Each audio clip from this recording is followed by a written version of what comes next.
आज मैं सोचता हूं तो मुझे लगता है कि मुझे सरकार बनाने के बाद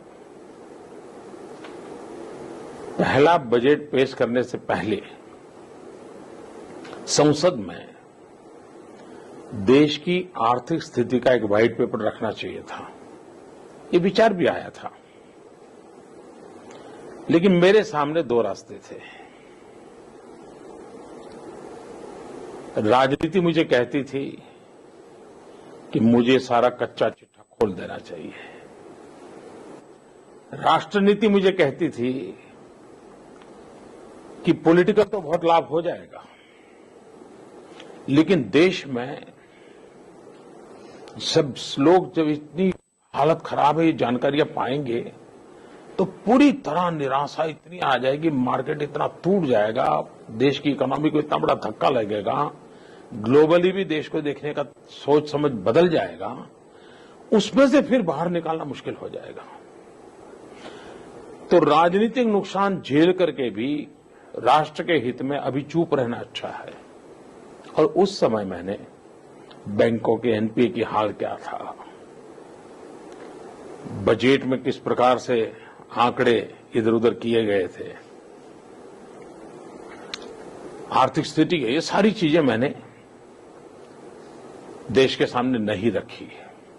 हमें नुकसान हुआ, हमारी आलोचना भी हुई, और आज जो कुछ भी वो पाप मैं झेल आगे ढो रहा हूं वो ऐसा लग रहा है जैसे मेरे कारण है, वो भी मुझे गालियां खानी पड़ रही हैं। लेकिन शायद राजनीतिक नुकसान झेल करके भी राष्ट्रनीति के मार्ग पर जाना मैंने तय किया, और उसका परिणाम यह है कि मैं चीजों को ठीक कर पा रहा हूं, कमियां देखते हुए भी अच्छा करने का प्रयास करता हूं। इन सारी चीजों का इम्पैक्ट ये प्राइवेट इन्वेस्टमेंट पर नजर आता है। उन पुरानी चीजों का बोझ उन पर भी है। एनपीए में वे भी एक हिस्सेदार हैं, क्योंकि पुराने उनके चीजें ऐसी है कि बैंक, जब मैंने आने के बाद बैंकों को ठीक करने पर लगा हुआ हूं मैंने पहली बार बैंकर्स का चिंतन शिविर किया था और डूज एंड डोंट्स थे, और मैंने कहा था आप लिख करके रखिए, सरकार में से आप एक फोन नहीं आएगा। तो ये चीजों ने काफी स्क्रू टाइट किए हुए हैं।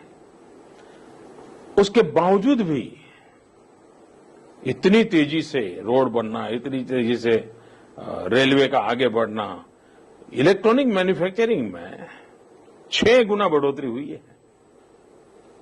तो ये चीजें दिखाती हैं कि शॉर्टकट हमने नहीं चुना।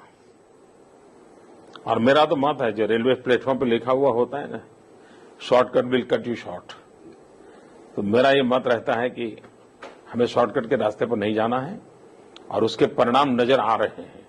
खैर, अब तो स्थिति काफी सुधर गई है, तो वो चिंता का विषय रहा नहीं है। लेकिन मैं बिगिनिंग के दिनों की बात बताता हूं, 2014 मई जून की।